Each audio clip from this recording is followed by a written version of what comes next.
number one, what we're gonna do is we're gonna find the center of the forehead, right in between the brows. So you take it by the nose, here's the nose, and go straight up, and then mark it right there.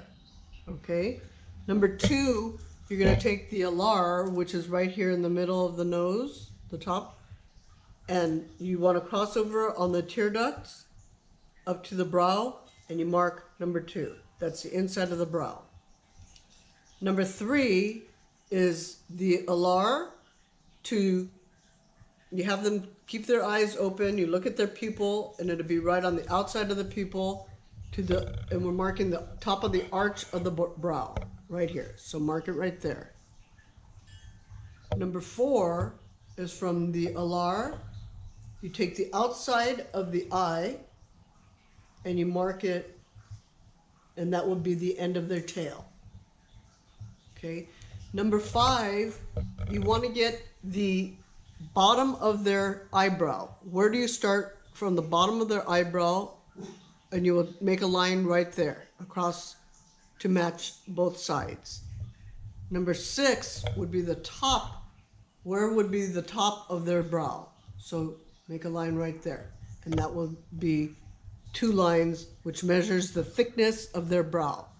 Number five should carry all the way across, and the tail should never be lower than the bottom of the line on number five.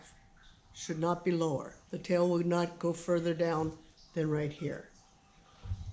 Number 6 and 7. Number 7 would be from the arch to the outside of their eye. So I kind of mark it right here, and then this way is number 6. So you'll have an X right here, and that'll be the top of the arch. And then you just take from number 2, you'll come from number 2 and join it to number 7 to number 4, which is the tail, and that's how that's when you design the brow. So if they like it flat, you come pretty much straight up from here and mark it flat. And then if they want it curved, you just take your marker and you just mark it a little bit of a curve. The tails are very important, that they come to a V.